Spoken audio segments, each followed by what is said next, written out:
Bonjour et bienvenue dans la quotidienne de School TV, l'émission qui vous raconte l'éducation au quotidien. Au sommaire aujourd'hui, une plongée dans les méandres du sentiment amoureux à l'adolescence. La sociologue Christine Détré consacre un livre aussi passionnant qu'élégamment écrit au crush. Elle est l'invitée du Grand Oral. L'Anti-Sèche de Cécile Fournier. L'Anti-Sèche, vous le savez, c'est la façon dont l'actualité résonne dans les programmes. Programme d'histoire à l'occasion de l'ouverture, c'est demain, de la cité immersive viking à Rouen. L'heure de la récré, toujours avec Cécile. On reste en Normandie, mais cette fois dans le Cotentin pour découvrir Océan sur écoute. C'est une nouvelle salle de la Cité de la Mer de Cherbourg. Et puis rendez-vous en fin d'émission, comme chaque semaine, avec Célie. Luttons sur les rayons de la librairie. Aujourd'hui, 3 livres dépaysants pour les enfants et les ados. La quotidienne de School TV, c'est maintenant, c'est parti. Grand Oral. Tout a commencé dans un de mes cours. Cécile, une de mes étudiantes, essayait de ne pas rire, mais je voyais l'étincelle pétiller dans son œil et sa voisine se mordre l'intérieur des joues. Ainsi s'ouvre la rencontre de Christine Détré avec le crush, et ça donne le livre que je tiens entre les mains. Et depuis, elle nourrit bien plus qu'un crush pour ce mot, une véritable histoire d'amour au long cours et une nouvelle façon d'étudier les jeunes et les mœurs amoureuses. Ça donne donc ce livre passionnant. Il vient de sortir chez Flammarion. Je donne le sous-titre quand même parce qu'une petite référence à Barthes, fragment du nouveau discours amoureux. Christine Détré, bonjour. Bonjour. Vous êtes sociologue, vous enseignez à l'École normale supérieure de Lyon. Et ce mot, alors vous l'avez, parce que ce que j'ai lu, c'est le tout début du bouquin, vous l'avez vraiment découvert pendant un cours. Ah oui, je n'ai même pas changé le prénom de l'étudiante qui se reconnaîtra. Et c'est effectivement un mot qui est arrivé comme ça dans un entretien qu'avait fait une étudiante ou un étudiant, je ne sais plus si c'était Cécile ou une autre. Et ce mot est apparu. Et vous ne le connaissez pas? Je ne l'avais jamais entendu. Et donc je leur ai dit, mais vous savez ce que ça veut dire? Et là, effectivement, la scène s'est vraiment passée comme ça. Ils sont tous morts de rire. Bah oui, je suis quand même la prof. Alors quand même, j'essayais de garder un peu de respect, mais bon, vu mon ignorance crasse, à un moment, ils ont explosé de rire et j'ai compris que là, il y avait vraiment quelque chose. Il y avait un truc. Ouais, il y avait un truc à creuser. Vous creusez et ça se complique tout de suite. Parce que le premier point très compliqué du crush, c'est de le définir. Exactement. En fait, je me suis dit, bon, c'est peut-être un mot qui veut dire quelque chose que moi, j'ai connu dans mon époque, mais les jeunes ont besoin d'avoir leur mot, et c'est tout à fait normal. Hein. Annie Ernaux, elle a magnifiquement décrit ça dans ses livres, hein, comment chaque génération a des mots, en fait. Et puis, je me suis aperçue que c'était bien plus compliqué que ça, parce que quand on posait la question aux adolescentes et adolescents, d'emblée, ils me disaient, mais oui, c'est très simple, ça veut dire ça. Voilà, donc il trouvait une petite définition. Et puis, au fil de l'entretien, la définition venait se corriger, s'amender, se compléter. Et finalement, ça se compliquait. Et pour qu'à la fin, ils me disent « Ah, mais c'est pas si simple que ça, en fait. » Parce que vous avez d'abord cherché des synonymes. Vous avez cherché d'abord avec flirt. Oui, je me suis dit, crush, c'est flirt, c'est craquer, c'est avoir un coup de cœur, béguin. Alors ça, c'est aussi Cécile, hein, la même. Ouais. Je lui dis, mais quel synonyme on pourrait avoir? Et là, je dis, ah, mais... Je venais de faire un entretien et la personne m'avait dit on pourrait dire béguin. Et là, elle me dit mais c'est parce qu'elle a voulu que vous compreniez. Donc c'était aussi de me projeter effectivement dans ce siècle dernier d'où je viens, mais non, c'est pas. Et donc c'est rien de tout ça. C'est pas le synonyme. Un entre-deux sentimental, dites-vous. Oui, alors c'est un entre-deux sentimental. C'est on pourrait dire une attirance en fait, une attirance pour quelqu'un. D'abord physique. Qu'on trouve beau ou belle, hein, c'est ce que vous dites. Alors qu'on trouve frais, en fait, ils disent. Frais. Beau ou belle, c'est aussi pour... frais, je ne comprends pas bien, il faudra que vous le fassiez ensuite. Oui, frais. Voilà, je vais mettre le tome 2, frais. On continue les entretiens et effectivement, c'était, ah ouais, non, mais il est trop frais, voilà, ouais. Trop frais, elle est trop fraîche. Et une attirance, et la spécificité, ça, je pense, c'est très important, c'est une attirance qui a vocation à rester cachée. Donc, cachée de la personne pour laquelle on l'éprouve. Alors, qui peut sembler complètement paradoxale ou étonnante, en fait, justement, pour c'est un coup de foudre caché. Ça serait... Alors, c'est pas un coup de foudre. J'essaye, hein. Coup de foudre, voilà, mais il faut 200 pages, hein, pour...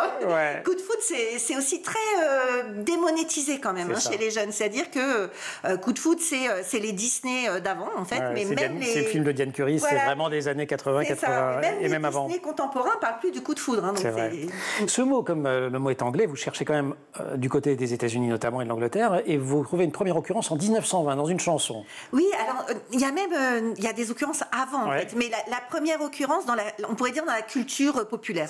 C'est effectivement cette chanson I've Got a Crush on You, donc je ne vais pas la chanter, mais je pense que ne serait-ce que dire le titre, ça résonne dans chacun, parce qu'elle a été tellement reprise, on a tout de suite l'air qui arrive, et c'est une première chanson qui va être, effectivement, je le disais, il va y avoir des reprises, et puis après il va y avoir des films, etc. Donc aux États-Unis, on a le crush. Voilà, aux États-Unis, ça fait un siècle que le crush est vraiment dans les discours, dans les cultures, etc. En France, c'est pas la même chose. C'est pas du tout la même chose. Le crush, le flirt aussi aux États-Unis, vous regardez quand même dans ces années-là, qui a suscité, enfin tout ça a suscité à un moment une panique morale.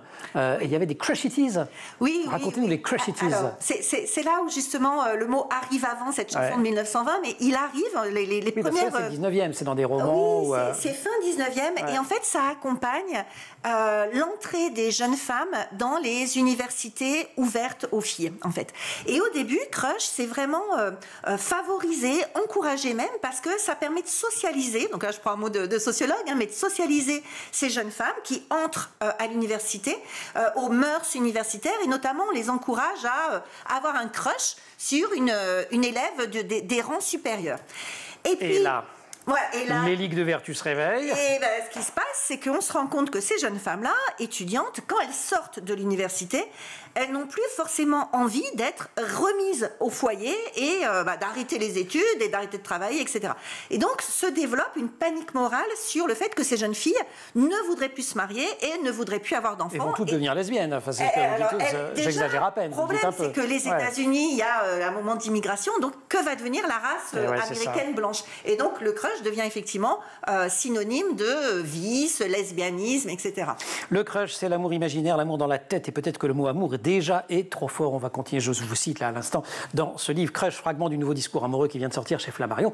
Christine Détré, on se retrouve juste après l'Anti-Sèche. Cécile, bonjour. Bonjour. Un petit crush pour les Vikings aujourd'hui. Oui. Ouais, j'étais obligé de la faire quand même. L'Anti-Sèche, c'est la façon dont l'actualité résonne dans les programmes d'histoire, donc du primaire. Pourquoi on parle des Vikings? Pourquoi ?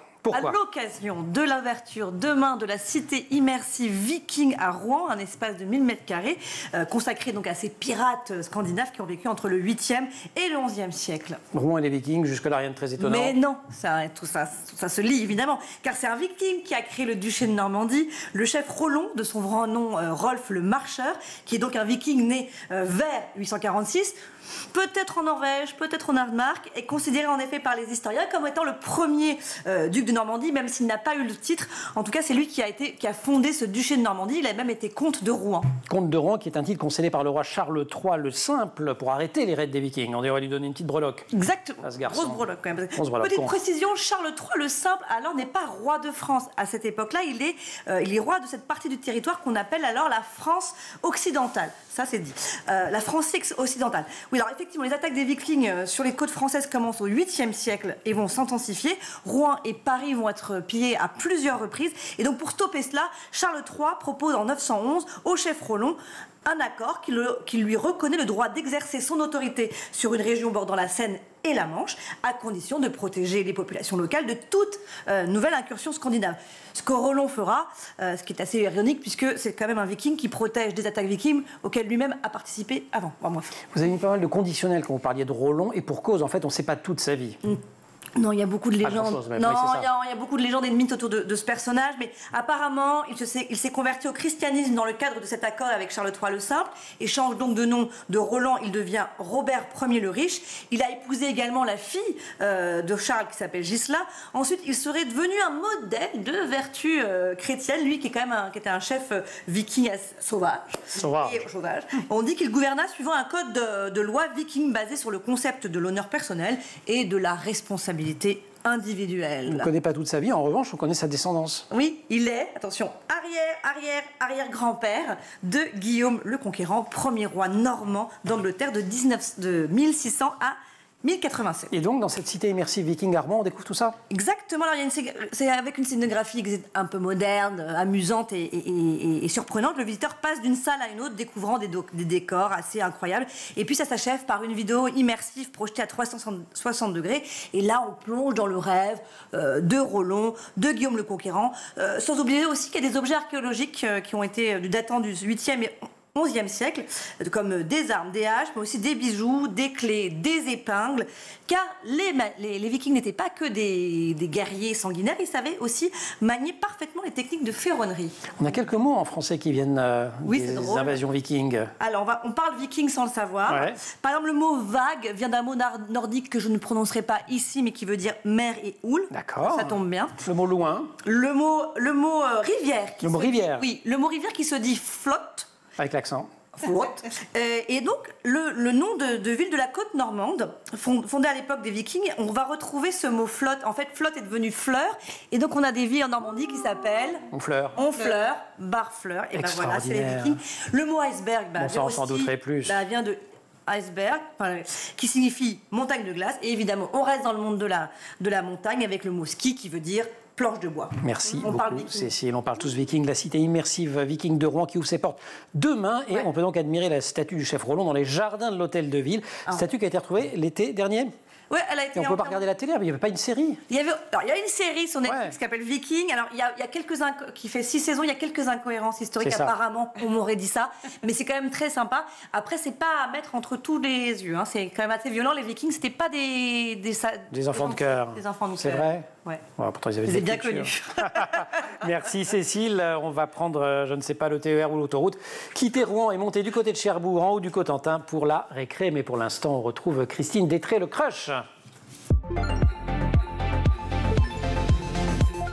Ce n'est ni un flirt, ni un coup de foudre, ni une tocade, ni un coup de cœur, ni un amour imaginaire, ni un fantasme, ni un béguin. C'est un crush, phénomène auquel la sociologue Christine Détré consacre un essai qui vient de sortir chez Flammarion. On a parlé de la définition de ce mot. C'est avant tout aussi, et c'est pour ça que ça intéresse la sociologue que vous êtes, une pratique culturelle qui fait partie des attributs de l'adolescence aujourd'hui. Oui, tout à fait. Alors moi, effectivement, je suis venue à la sociologie par la sociologie de la culture et la sociologie du genre. Et ce qui m'intéressait dans ce mot, c'est d'aller regarder à la fois ce que les adolescents et adolescentes disent qu'ils ressentent, mais surtout ce que ça leur fait faire. Et je trouve qu'effectivement, quand on travaille sur l'amour, sur l'amitié, sur les émotions, c'est toujours important. Et crush, c'est ce que ça m'a permis d'attraper. C'est important d'avoir une prise, en fait, pour poser des questions très précises et très concrètes sur mais qu'est-ce que tu fais, est-ce que tu lui parles, est-ce que tu regardes sur les réseaux sociaux, à qui tu en parles, à quel moment, etc.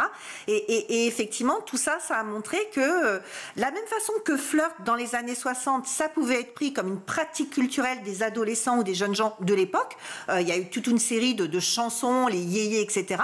Le crush aujourd'hui. Mademoiselle H-Tendre. Oui, voilà, c'est ça. Le journal qui racontait les flirts, salut les copains. De la même façon, crush, c'est une pratique culturelle des ados d'aujourd'hui. Mais est-ce qu'on pourrait dire que les réseaux sociaux ont changé la nature des relations amoureuses et que le crush, ce serait un peu le béguin à la sauce Instagram? Oui, alors ça l'a changé et ça l'a pas changé. Alors ça, c'est souvent la réponse des sociologues. Hein. Il y a des choses qui changent, des choses qui changent et d'autres non, en fait. Mais ça l'a changé et c'est une des raisons qui me font penser que c'est effectivement pas un synonyme d'un terme antérieur. Ça l'a changé par le temps, en fait, que ça prend. C'est-à-dire que le flirt, finalement, moi, dans ma génération, on avait le téléphone fixe, on appelait la copine, on raccrochait, mon père disait mais attention, ça coûte cher. Ouais. Là, aujourd'hui, les réseaux sociaux, ça fait que si vous avez un téléphone portable, ça peut durer des heures et des heures et des heures. Et ça, c'est une grande différence. Et comme pour d'autres phénomènes qui touchent les ados et les jeunes aujourd'hui, comme le manga, la K-pop, TikTok, et vous en parlez, c'est sous les radars des adultes. Ça aussi, c'est très important. Oui, vous avez tout à fait raison de le souligner, parce qu'effectivement, la preuve, c'est que, alors que moi, j'avais des enfants adolescents à l'époque du début de l'enquête, alors que ça fait 25 ans que je suis en contact quotidien avec des étudiants, j'avais jamais entendu le mot. Je pense que je suis la preuve même de ces pratiques culturelles sous les radars des adultes. C'est très genré aussi le crush. Le crush des filles n'est pas le crush des garçons. Oui, et c'est quand je disais tout à l'heure, il y a des choses qui changent et des choses qui ne changent pas. Là, pour le coup, les différences genrées, ça ne change pas. Ouais. Donc le crush des filles, c'est pas le crush des garçons, c'est-à-dire que les filles vont en parler. Elles vont en parler beaucoup, beaucoup, beaucoup avec leurs copines. Et les garçons ne vont pas en parler. Et quand ils en parlent, ça va être avec une meilleure amie ou un meilleur copain. Et ils ont peur d'en parler dans les bandes parce que le mode de conversation des bandes, c'est la taquinerie. Ils ont surtout peur de la moquerie, en fait. Oui, on avait déjà discuté de ça sur ce plateau. Il ne faut pas donner des armes à l'adversaire quand on est un garçon, sinon on paye très très cher. Exactement, la réputation. On en parle aussi parce que le groupe va valider ou invalider.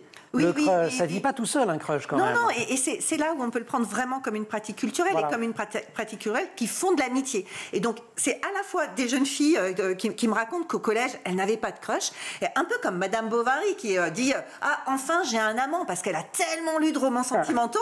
Alors là, ce n'est pas des amants qu'elles ont en quatrième, ce sont des crushs. Et donc, cette jeune fille me dit « Je me suis obligée à avoir un crush pour pouvoir en discuter avec les copines ». Et puis d'autres, inversement, qui vont raconter que non, celui-là c'est pas possible, c'est un bolos, etc. Donc ils vont dévalider en fait le crush de la copine ou du copain. Une des grandes différences, là ça change par rapport au flirt, c'est que le flirt était censé, expliquez-vous, mener au mariage. C'était au fond une éducation très normative, très genrée. Vous citez d'ailleurs un texte de Tocqueville sur les différences entre Europe et États-Unis que je trouve extraordinaire. Comme la jeune fille d'Europe, elle veut plaire, donc la jeune fille américaine, mais elle sait précisément à quel prix. Si elle ne se livre pas au mal, du moins elle le connaît, elle a des mœurs pures plutôt qu'un esprit chaste. Alors, c'est assez extraordinaire. Il compare vraiment la France et les États-Unis. Alors le flirt, déjà, il ne menait pas forcément au mariage. C'est-à-dire que c'est justement Non, mais il était censé. Après, ça s'arrête, sinon ça dure 2 mois et stop, quoi. Le but, effectivement, pour la personne, c'était de se marier, mais pas forcément avec la personne pour qui on avait un flirt. Et c'est la grande nouveauté des années 60, justement, Françoise Hardy, Sylvie Vartan, qui racontent qu'on va au cinéma, on va en boum, etc. Donc ça fait partie, là aussi, de ce que c'est qu'être une jeune fille dans le vent. Françoise Hardy, elle se lamente parce qu'elle est la seule à pas se promener main dans la main avec quelqu'un. Mais c'était plutôt un apprentissage, justement, des gestes amoureux, etc. La place accordée au crush varie-t-elle selon les milieux sociaux ? Alors ça, c'est un peu plus compliqué. Au collège et au lycée, non, en fait. En tout cas, dans l'état de l'enquête que j'ai faite, la grande différence, elle est selon le fait qu'on est un garçon ou une fille. C'est ce que vous dites, l'intérêt des garçons. En revanche, si on combine ça avec l'âge, là oui. C'est-à-dire que ça va être dans les milieux les plus, dotés en capitaux culturels, qui continuent des études, etc., les plus urbains. Aux étudiants, pour les étudiants, ou la majorité de vos étudiantes, en tout cas, Normal Sup. Où là, ça continue à exister. Chez des jeunes gens qui vont être qui vont être aussi étudiants, mais plus dans des, plus dans des professions à ou bien capitaux économiques. Là, il y a un retour au schème traditionnel. Il y en a qui me disent non, mais moi, ce que je veux, c'est une femme, des enfants, une maison. Donc les deux modèles. Plus de temps pour le crush, plus de place pour le crush. Non, on va passer aux choses sérieuses, comme le dit Isabelle Claire. Absolument, qu'on avait reçu effectivement crush, fragment du nouveau discours amoureux. On va continuer à en débattre avec Christine Détré, juste après la récré. J'ai besoin d'une petite récré, moi aussi. Là. Allez, direction Cherbourg.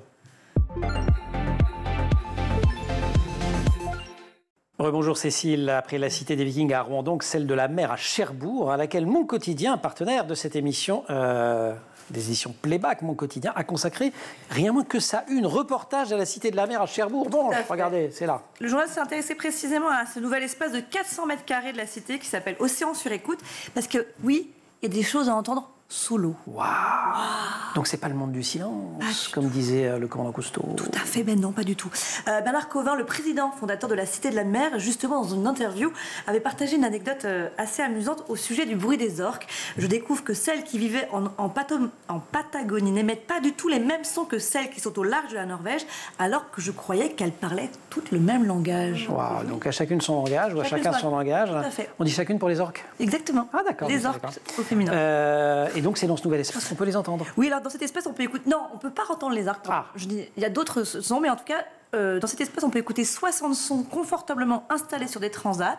Et parmi ces 60 sons, par exemple celui d'un iceberg raclant le sol, ça fait le même bruit équivalent à 200 bateaux. C'est énorme. On peut aussi se mettre à la place des sous-mariniers. Ça, c'est très intéressant. Ouais, le visiteur va tester sa capacité auditive comme s'il prenait place au sein du poste de commandement de navigation opération, ça c'est le nom chic et choc, à la place, autrement dit, de ceux et celles qu'on surnomme les oreilles d'or. Ce sont des experts qui peuvent détecter la présence d'un autre bateau. Ils sont capables de savoir de quel type de bateau il s'agit, du pays d'origine et parfois même du nom de chaque bateau, parce que chaque bateau, je ne le savais pas, émet un bruit différent. Ouais, comme dans le film avec François Civil, dont le titre va m'échapper. Voilà, c'est ça. La régie. François Civil, film. Normalement, quand je dis François Civil, ça réagit super vite. Tout de suite. Et enfin, une place est donnée aussi à la sensibilisation sur la pollution sonore maritime. Évidemment, parce que l'activité humaine, que ce soit la pêche ou même les sonars de sous-marins, perturbe les animaux. Et il n'existe pas de réglementation sur les nuisances sonores dans l'océan. Et Bernard Covin de préciser, c'est un véritable enjeu important pour la survie des espèces. D'ailleurs, en Méditerranée, des études spécifiques sont conduites par les autorités sur l'impact des scooters des mers sur les mammifères marins. Donc une exposition aussi ludique qu'instructive. Et ça se trouve donc à Cherbourg, à la Cité de la Mer. Et c'est Le Chant du Loup, le film avec François Civil dans le rôle d'une oreille d'or. Merci beaucoup, Cécile. Crush.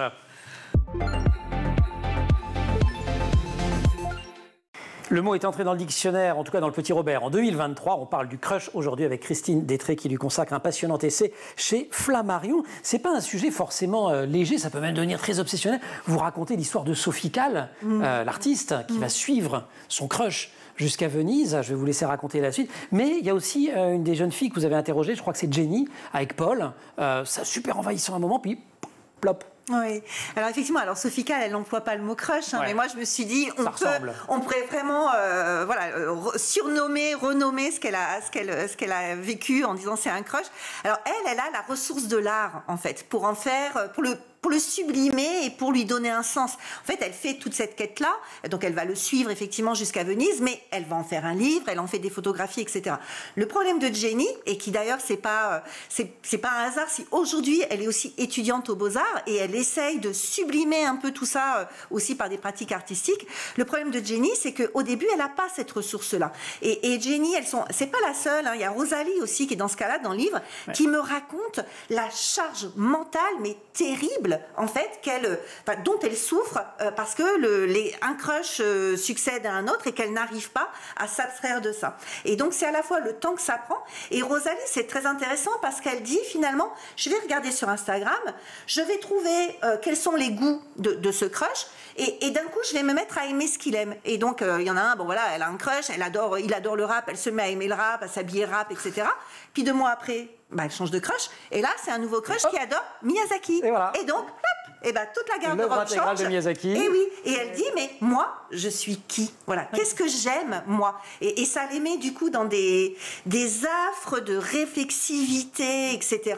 C'est une façon de se découvrir soi-même quand même aussi. Enfin ça, vous allez dire, c'est très commun à l'adolescence, mais oui, alors, il y a une quête personnelle. Oui, alors je pense que là, ces 2 exemples, c'est quand même des exemples un peu extrêmes, mais que j'ai quand même retrouvé chez plusieurs jeunes femmes. Normalement, à la fin du lycée, ce petit moment d'expérimentation, de jeu, parce que c'est beaucoup de jeux aussi, d'enquête, de dire, bon allez, je vais m'arranger pour le croiser à la cantine, etc. Vous donnez des stratégies, c'est très amusant, on les suit. Alors je suis à côté de lui, je ne comprends pas, je l'ai demandé sur Facebook, on est devenus amis, je me suis assis devant dans le car. C'est ça, il y a une série, mais il m'a même pas calculé. Non, surtout, elles vont faire toutes des stratégies pour être à côté à la cantine, et puis une fois qu'elles sont à côté, elles ne savent plus rien dire. Bonjour, et c'est fini. Donc c'est assez amusant. Est-ce que le crush est compatible avec le couple exclusif? Est-ce que c'est trompé de crusher? C'est une grande question, et là je me suis rendu compte que parfois les jeunes femmes que je rencontrais étaient bien plus traditionnelles que ce que j'aurais imaginé, parce que moi je me disais en leur posant la question, c'est même pas déclaré, personne ne le sait sauf les copines, ça reste dans leur tête, donc non. Et Rosalie me raconte que son copain l'a quittée parce qu'elle avait des crushs, et moi j'étais un peu outrée, je disais mais quand même quoi. Et elle me dit non mais bon, il a peut-être raison quand même, parce que elle avait la tête ailleurs, quoi. Elle me disait oui, moi je serais peut-être pas heureuse qu'il ait la tête ailleurs, à rêver à quelqu'un d'autre, à penser à quelqu'un d'autre alors qu'il est avec moi. Donc, le crush croise aussi une autre notion assez récente qui est la notion de friend zone. Évidemment tout ça est en anglais. Le crush, ça peut permettre, dites-vous, de ne pas totalement clarifier la nature d'une relation aussi. Oui, alors tout est en anglais, ça c'est très important. En fait, c'est pas anecdotique, parce que non, ça vient d'une culture très des séries. Les séries, et puis c'est aussi pour eux une façon de me dire, c'est un petit mot en anglais, donc ça minimise un petit peu la gravité et l'importance en fait. Mais vous avez vraiment raison sur cette idée de mots. Alors, c'est à la fois un mot valise, ce qui fait que c'est compliqué de donner une définition. Et puis c'est Mehdi qui est interrogé aussi, que j'interroge longuement dans le livre, et qui me dit c'est une façon de définir l'indéfinissable. Voilà. Donc, avec cette définition-là, définir l'indéfinissable... Remarquez, c'est pratique. Oui, c'est pratique. On n'arrête pas la conversation en disant « je n'ai pas de mots pour le dire », on dit « c'est un crush ». En conclusion, vous dites que c'est le signe d'une recomposition des codes amoureux entre aspiration romantique, pression des normes, des technologies qui suscitent beaucoup d'interrogations, plus que de certitudes finalement. Oui, c'est vraiment l'idée. Alors tout à l'heure on parlait d'Isabelle Claire. On est vraiment plusieurs à faire ça. Il y a aussi Kevin Dieter qui travaille sur l'amour chez les petits, chez les primaires. Et c'est se dire toutes ces émotions qui pourraient être de l'ordre de la littérature, de l'ordre de l'ineffable, etc. On peut les prendre comme des objets sociologiques. Et c'est important. Tout à l'heure vous parliez de la langue viking, mais on pourrait dire aussi que les émotions c'est une langue qu'on apprend, et la langue émotionnelle qu'on apprend aujourd'hui est pas celle en fait de nos parents et ne sera sans doute pas celle de nos petits-enfants. En tout cas, à la lettre C de cette langue, il y a le crush, fragment de nouveau discours amoureux. C'est de Christine Détressé chez Flammarion. Je l'ai dit en intro, je le répète quand même, c'est de la socio, d'accord, mais c'est super bien écrit, ça se lit comme un roman, enfin quasiment. Enfin voilà, il y a plein d'histoires, plein de personnages, plein de témoignages, et c'est extrêmement séduisant. J'ai eu un petit crush sur le bouquin, moi. Allez, je vous le dis. Cécile, merci beaucoup. On continue à parler de littérature. Vous restez avec nous si vous le voulez bien. On pousse les portes de la librairie. Célie Luton. Une grande spécialiste du crush à mes côtés, Célie Luton. Bonjour. Bonjour Emmanuel. Vous dites qu'il y a le sous-crush, c'est quoi? On est piqué. On est piqué. On est piqué de quelqu'un. Là, c'est... Tome 2. Ça, oui. Ou un d'homme au tome 1. Célie, avec vous, on découvre des livres pour les enfants et les adolescents, des livres des paysans. Aujourd'hui, on commence avec un voyage extraordinaire. C'est chez Didier Jeunesse, un album signé Philippe Wester. Oui, un voyage extraordinaire. On va voyager, mais pas très loin. Parce que Raton Laveur, il lit un livre, et il est génial ce livre. Hein. Vraiment, il y a des aventures. Mais bon, le voyage, c'est quoi? Est-ce que c'est aller très très loin ou ce n'est pas plutôt la compagnie des amis qui vont prendre part au voyage? C'est beau, hein? C'est beau. Oui. Il rencontre des amis comme ça en train de pêcher sur un pont. Mais je vous montre un c'est petit ça. peu. Moi, j'aime bien montrer Le les voyage, intérieurs. c'est Ça d'aller donne des en atmosphères. bateau. C'est pour quel âge? À partir de 3 ans. On va aller en bateau, on va jouer au foot, on va jouer avec les copains. C'est Le génial. voyage, c'est l'humain. Géraldine Elchner, Vanessa Yeh, L'Arbre au Lion. C'est une coédition L'Élan Vert et Louvre Édition. Oui, magnifique, plus sérieux, mi-album, mi-documentaire. Cette fois-ci, on décolle vraiment. On va en Andalousie. Malika est désespérée. Notre jeune héroïne apprend que le palais du roi va s'agrandir et on envisage d'abattre son arbre préféré, un arbre centenaire, hein, donc non. Et grâce à son talisman lion, elle va user de ruse, d'ingéniosité et d'inventivité. Et finalement, les ouvriers, ils vont désespérer, ils vont dire c'est bon, on va construire autour de cet arbre et on se retrouve à Cordoue. L'Arbre au Lion, c'est quand même Oui. Super. J'ai les yeux qui sont écarquillés, rien que sur et pourtant il n'y a rien de dessiné, mais c'est très On va belle découvrir les matière. arts de l'islam, donc Et effectivement. mais exactement, et on les se murs. croirait vraiment à Cordoue. Et la technique, c'est Superbe. du collage, l'illustration. Ce sont des techniques de collage et de superposition. Ça, c'est du collage. C'est du bricolage, collage de Waouh, Vanessa Yeh. extraordinaire. Oui, Vanessa Yeh, qui est très connue et qui fait C'est des ça. choses merveilleuses. Très bel ouvrage également. Quel âge on a dit?